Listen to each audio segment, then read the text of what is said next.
الحمدللہ رب العالمین الصلاۃ والسلام علی رسولہ الامین وعلی آلہ واصحابہ اجمعین والعاقبۃ للمتقین برحمتک یا ارحم الراحمین اما بعد وقال اللہ تعالی فی القرآن المجید والفرقان الحمید اعوذ باللہ من الشیطان الرجیم بسم اللہ الرحمن الرحیم شہر رمضان الذی انزل فیہ القرآن ہدی للناس وبینات من الہدی والفرقان صدق اللہ العظیم۔ محترم بزرگوں اور عزیز نوجوان ساتھیوں، میرے ماں اور بہنوں اور بچوں، السلام علیکم ورحمۃ اللہ وبرکاتہ۔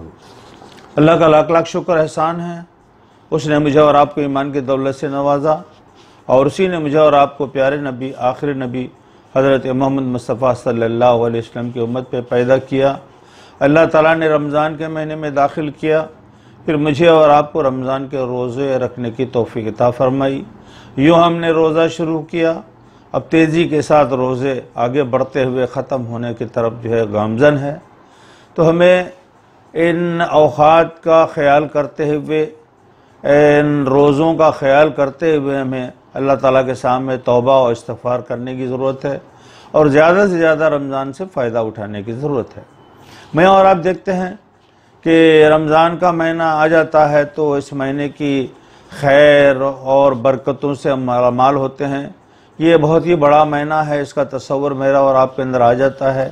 گھروں کو صاف کیا جاتا ہے، گھروں کے علاوہ مسجدوں کو بھی ہم دیکھتے ہیں کہ مسجدوں کو کلر کیا جاتا ہے، اور طرح طرح سے اس مہینے کا استقبال کرنے کی کوشش کی جاتی ہے۔ بے شک بہت اچھی بات ہے۔ پھر اس کے بعد ہم دیکھتے ہیں اس مہینے کے رمضان کے روزوں کا خیال کرتے ہیں، سحری کرتے ہیں اور افطار کرتے ہیں، اور صبح سے شام تک ہم روزہ رکھتے ہیں۔ پھر جو شام ہو جانے کے بعد ہم تراویح کا انتظام کرتے ہیں، اور اسی طرح نیکیوں کا جو سلسلہ ہے وہ جاری رہتا ہے۔ پھر آگے بڑھنے کے بعد وہ رات ہمارے پاس آ جاتا ہے جسے ہم تاخرات کہتے ہیں، لیلۃ القدر کہتے ہیں۔ وہ 5 راتوں کے اندر بھی ہم لیلۃ القدر کا تلاش کرنے کی کوشش کرتے ہیں۔ پھر زکوٰۃ ادا کرتے ہیں، پھر فطرہ بھی دیتے ہیں، اور عید کے نماز بھی ہم ادا کرتے ہیں۔ دراصل یہ سارے کام کرتے ہیں، بہت اچھی بات ہے، لیکن سارے کام کرنے کا وجہ کیا ہے؟ اللہ تعالیٰ نے ان ساری چیزوں کو کیوں لاگو کیا؟ کیوں اللہ تعالیٰ نیکیاں دینے کا وعدہ کرتا ہے؟ ایک نفل کا ثواب ایک فرض کا، اور ایک فرض کا 70 فرضوں کا ثواب کیوں دے رہا ہے؟ اس کے اوپر میں اور آپ غور نہیں کرتے۔ دراصل اللہ تعالیٰ فرماتا ہے کہ شہر رمضان الذی انزل فیہ القرآن ہدی للناس وبینات من الہدی والفرقان۔ رمضان وہ مہینہ ہے جس میں ہم نے قرآن مجید کو نازل کیا، جو سارے انسانوں کے لیے ہدایت ہے۔ پھر ایسے تعلیمات پر، واضح تعلیمات پر مشتمل ہے جو حق اور باطل کا فرق کو کھول کر رکھ دینے والی ہے۔ اس مہینے کے اندر قرآن مجید کو نازل کرنے کی وجہ سے ہی اس مہینے کو بڑائی ملی ہے۔ اس مہینے کے اندر خیر و برکت کو اللہ تعالیٰ نے نازل کیا ہے، اور رمضان کے روزوں کو فرض کیا ہے۔ پھر میں نے ابھی جو باتیں کی ہیں، ان سارے جو چیزیں اللہ تعالیٰ نے اس لیے دی ہے کہ اسی مہینے کے اندر اس قرآن مجید کو نازل کیا۔ ہم سب کچھ کر لیتے ہیں، لیکن اللہ کے کلام کو کھول کر پڑھنے، اسے سمجھنے کی کوشش نہیں کرتے۔ اصل ہونا تو یہ چاہیے کہ اس کلام مجید کی وجہ سے یہ ساری چیزیں اللہ تعالیٰ نے دی ہے، تو دراصل یہ قرآن کے اندر کیا ہے؟ کہا گیا ہے کہ قرآن تو تمہارے لیے جو اتارا گیا ہے، اس کے اندر تمہارا تذکرہ ہے، تمہارا ذکر ہے، تم پڑھو اور اس کو سمجھو اور اس کے مطابق زندگی بسر کرنے کی کوشش کرو۔ بڑے افسوس کی بات ہے کہ اللہ کے کلام آج ہر گھر کے اندر موجود ہے، ہر دکان کے اندر موجود ہے، اور قرآن مجید کی تلاوت تو ہم ضرور کر لیتے ہیں، لیکن قرآن مجید کو سمجھنے کی ہم کوشش نہیں کرتے۔ قرآن تو سمجھنے کے لیے آیا ہے، قرآن تو سمجھانے کے لیے آیا ہے، کہ تمہیں زندگی کس طرح گزارنی ہوگی، حلال کیا ہے، حرام کیا ہے، ماں باپ کے حقوق کیا ہے، تمہیں زندگی کس طرح گزارنی ہے، نمازوں کا معاملہ، پوری زندگی کے بارے میں قرآن کے اندر تفصیل سے بتایا گیا ہے کہ تمہاری زندگی اس طرح کی ہونی چاہیے۔ ایک تو قرآن کو پڑھنا اور سمجھنا بھی ہے، اور اس قرآن کی تعلیمات کو دوسروں تک پہنچانے کی ذمہ داری بھی اللہ تعالیٰ نے مجھے اور آپ کو دی ہے۔ لیکن ہم میں اکثر لوگ اللہ کے کلام کو پڑھتے ضرور ہے، لیکن اللہ کے کلام کو سمجھنے کی کوشش ہم لوگ نہیں کرتے۔ میں پرانے زمانے کے اندر ایک بات کہا کرتا تھا کہ ایک صاحب کو ٹیلی گرام آیا اور ان کا بچہ سعودی میں کام کرتا ہے، تو ٹیلی گرام آنے کے بعد وہ پریشان ہو جاتا ہے، کہیں میرے بچے کو حادثہ تو پیش نہیں آیا، کہیں میرا بچہ فوت تو نہیں ہو گیا۔ اس زمانے میں ٹیلی گرام آنے کا مطلب یہی ہے کہ بہت سیریس ہے، سیریس لیا جاتا تھا اس زمانے میں ٹیلی گرام اگر آ گیا۔ اب ان کو پڑھنا نہیں آتا تھا تو وہ دوڑا اور جو لوگ پڑھنا جانتے ہیں ان کے گھر پہنچتا ہے اور کہتا ہے کہ بیٹا مجھے ٹیلی گرام آیا ہے، مجھے ہیبت شروع ہو رہی ہے، مجھے خوف شروع ہو رہا ہے، تم جلدی سے اس کو پڑھو، اس کے اندر کیا لکھا ہوا ہے۔ تو جو آدمی پڑھنا جانتا تھا اس نے اس ٹیلی گرام کو لیا اور پڑھا، اور پڑھ کر کہا ہے کہ آپ کو گھبرانے کی کوئی ضرورت نہیں ہے، بلکہ آپ کا بچہ سعودی عرب سے 25 تاریخ کو ہندوستان آ رہا ہے، یہی ٹیلی گرام کے اندر لکھا ہوا ہے۔ ٹیلی گرام کی اس بات کو سننے کے بعد اس آدمی کو بہت ہی سکون حاصل ہوا اور خوشی کا اظہار کیا کہ اللہ کا شکر ہے کہ میرا بچہ آ رہا ہے، میں تو کچھ اور ہی سمجھ بیٹھا ہوں۔ دیکھیے کہ انسان اپنے اولاد کے پاس سے، اپنے بچے کے پاس سے جب ٹیلی گرام آیا ہے تو جب تک اس کو نہیں پڑھوا لیتا، جب تک اس کے اندر جو چیز ہے وہ اس کو معلومات حاصل نہیں کرتا، تب تک اسے سکون حاصل نہیں ہوا کہ اس کے اندر کیا لکھا ہوا ہے۔ لیکن اللہ تعالیٰ نے انسان کو پیدا کیا، پھر اللہ تعالیٰ نے سارے انسانوں کی ہدایت کے لیے اللہ تعالیٰ اپنے کلام مجید کو نازل کیا کہ تم اس کو پڑھو، اس کو سمجھو، اس کے مطابق زندگی بسر کرو۔ تو کبھی بھی میرے اندر اور آپ کے اندر یہ حرارت پیدا نہیں ہوا کہ میں سمجھنے کی کوشش کروں۔ مجھے پڑھنا نہیں آتا ہے، لیکن جو لوگ پڑھنا جانتے ہیں میں ان سے سنوں۔ یہ کوشش ہم نے کبھی بھی نہیں کی ہے۔ ہونا تو یہ چاہیے تھا کہ ہم اس کلام کو پڑھتے اور اس کو سمجھنے کی کوشش کرتے۔ اور قرآن مجید کو اللہ تعالیٰ نے تو سمجھنے کے لیے، اس پر عمل کرنے کے لیے نازل کیا ہے، لیکن آج ہم نے اس قرآن کو کھلواڑ بنا دیا ہے۔ قرآن کے ساتھ ہم کس طرح کا سلوک کر رہے ہیں کہ گھر کے اندر قرآن مجید تو موجود ہے، لیکن قرآن کو ہم پڑھنے کے لیے تیار نہیں ہیں۔ اس کو طاق دانوں کے اندر لپیٹ لپیٹ کر اونچے مقام پر رکھ دیا جاتا ہے، اور کوئی بیمار پڑتا ہے تو اس کو پڑھنے کی کوشش کرتے ہیں، یا کبھی جمعے یا جمعرات کو موقع ملتا ہے تو ثواب کی نیت سے ہم پڑھنے کی کوشش کرتے ہیں۔ قرآن کو اللہ تعالیٰ نے ثواب حاصل کرنے کے لیے نازل نہیں کیا۔ قرآن مجید کو بیماروں کو دم کرنے کے لیے قرآن نازل نہیں ہوا ہے، لیکن آج ہم نے قرآن کا استعمال بیماروں کو دم کرنے کے لیے اور گھر کے اندر شیطان کو بھگانے کے لیے اور گھر کے اندر خیر و برکت کے لیے ہم نے قرآن کو حاصل کرنا شروع کیا اور اس کے اوپر ہم نے عمل چھوڑ دیا۔ تو یہ بہت ہی افسوسناک بات ہے کہ قرآن کو جس طرح پڑھ کر اس پر ہمیں جو عمل کرنا چاہیے اس پر ہم عمل نہیں کرتے ہیں۔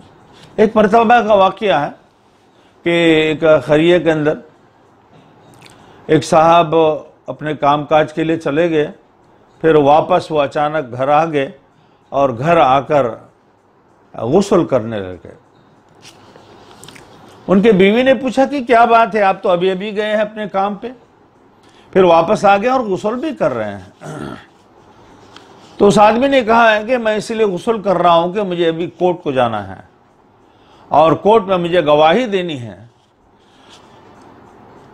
تو اس سے غسل کا کیا تعلق ہے؟ بیوی نے پوچھا تو انہوں نے کہا کہ مجھے قرآن کے اوپر ہاتھ رکھ کر قسم کھانی ہے، اسی لیے میں نے غسل کرنے کے لیے گھر واپس آ گیا۔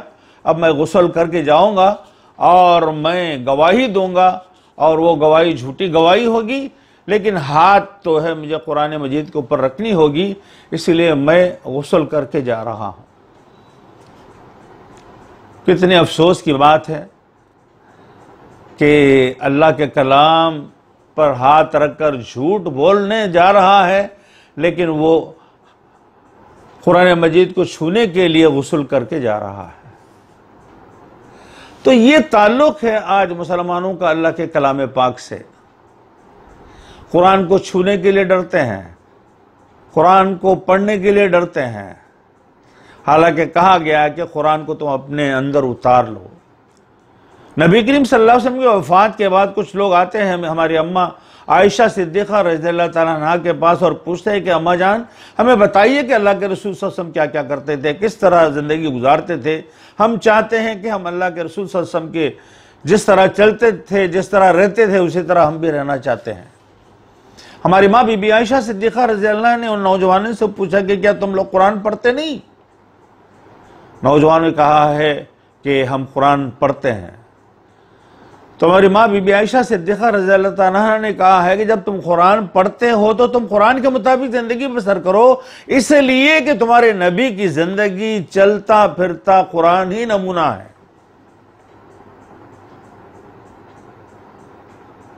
تو یہ قرآن اس لیے نازل ہوا ہے کہ ہم قرآن کو سمجھے، قرآن کے مطابق زندگی بسر کرنے کی کوشش کرے، تبھی جا کر قرآن سے ہم لوگ فائدہ حاصل کر سکتے ہیں، ورنہ قیامت برپا ہو جائے گی اور اللہ تعالیٰ مجھ سے اور آپ سے سوال کرے گا کہ اللہ کا کلام تمہارے گھر کے اندر موجود تھا، لیکن تم قرآن کو ثواب کی نیت سے پڑھتے رہے، لیکن کبھی بھی سمجھنے کی نیت سے تم نے قرآن کو نہیں پڑھا۔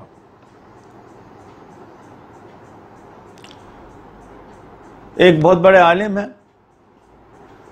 ان سے ایک خاتون نے سوال کیا، پروفیسر غامدی صاحب اس وقت دنیا میں بہت ہی مشہور ہے، وہ امریکہ میں رہتے ہیں۔ ایک خاتون نے ان سے سوال کیا کہ مولانا میں قرآن پڑھوں تو مجھے ثواب ملے گا؟ انہوں نے جواب دیا، اگر آپ قرآن کو ثواب کی نیت سے پڑھنا اگر چاہتے ہیں تو آپ قرآن مت پڑھیے۔ مجھے بھی بڑا تعجب ہوا کہ یہ کیا جواب ہے جو مولانا دے رہے ہیں۔ تو انہوں نے کہا ہے کہ یہ ثواب حاصل کرنے کے لیے نازل نہیں ہوا ہے، بلکہ اس کو سمجھنے کے لیے نازل ہوا ہے۔ آپ قرآن کو سمجھنے کے لیے پڑھیے۔ لیکن آج ہم رمضان کا مہینہ آ جاتا ہے یا تراویح میں بھی ہم جاتے ہیں تو قرآن کو مکمل کرنا ہے، یعنی قرآن کو سمجھنے کے لیے ہم دوڑ و دھوپ نہیں کرتے ہیں، قرآن کو سمجھنے کے لیے ہم سٹرگل نہیں کرتے، جد و جہد نہیں کرتے۔ بس رمضان آ گیا تو ہمیں قرآن کے ذریعے سے ثواب ملے، تو انہوں نے کہا کہ ثواب نہیں ملے گا، بلکہ تم اس کو سمجھنے کی کوشش کرو، تبھی جا کر اللہ تعالیٰ تمہیں جو ہے ثواب دے گا۔ تو مجھے اور آپ کو سوچنا چاہیے کہ اللہ تعالیٰ نے قرآن مجید کو اس لیے نازل کیا ہے کہ قرآن کو ہم سمجھے، قرآن کے حلال کو حلال سمجھے، قرآن کے حرام کو حرام سمجھے۔ کتنے ہی حقوق ہے جو قرآن کے اندر نازل ہوا ہے، اس کو سمجھنے کی کوشش کرے۔ ماں باپ کے حقوق، بچوں کے حقوق، رشتہ داروں کے حقوق، آسمان سے بارش برستا ہے تو اس کے بارے میں تفصیل سے بتایا گیا، چاند گھٹنے کا اور بڑھنے کے سلسلے کے اندر بھی بتایا گیا ہے۔ پوری تفصیل ہے، پورا خزانہ ہے جو قرآن کے اندر موجود ہے۔ اگر ہم قرآن کو پڑھیں گے، سمجھیں گے تو ساری زندگی کے مقصد کو ہم سمجھ سکیں گے اور حلال اور حرام کی تمیز ہمارے اندر پیدا ہوگا، اور ہم ایک سچے مسلمان کی حیثیت سے دنیا کے اندر ہم زندگی گزاریں گے، جس کے ذریعے سے ہی دنیا کے اندر بھی ہم کامیابی ملے گی اور آخرت میں بھی ہمیں کامیابی ملے گی۔ آج دنیا میں کتنے ہی لوگ ہیں جو قرآن سے واقف نہیں ہیں۔ ہمارے برادران وطن ہندوستان میں 80 کروڑ سے بھی زیادہ ایسے لوگ ہیں جو قرآن کیا ہے معلوم نہیں ہے۔ لیکن قرآن ہمارے پاس موجود ہے، لیکن ہم اس کو کھولنے کے لیے تیار نہیں اور پڑھنے کے لیے تیار نہیں، اس قرآن کے پیغام کو دوسروں تک ہم پہنچانے کے لیے تیار نہیں ہیں۔ تو بتائیے کہ قیامت برپا ہو جائے گا تو ہم اللہ تعالیٰ کے سامنے کیا جواب دیں گے کہ 80 کروڑ یا 90 کروڑ کی آبادی جن تک ہم قرآن نہیں پہنچا سکے، قرآن کی تعلیمات کو ان تک نہیں پہنچا سکے، تو اللہ تعالیٰ مجھے اور آپ کو دوزخ کے عذاب کے اندر مبتلا کر دے گا۔ قرآن کو پڑھنا ہی نہیں، سمجھنا ہی نہیں، بلکہ اس کی تعلیمات کو دوسروں تک پہنچانے کی ذمہ داری بھی میرے اور آپ کے ذمہ ہے۔ لہٰذا میں اور آپ قرآن سے تساہل نہ برتے، غفلت نہ برتے، بلکہ قرآن کو دوسروں تک بھی پہنچانے کی ہم کوشش کریں، تبھی جا کر اللہ تعالیٰ قیامت میں مجھے اور آپ کو معاف کرے گا۔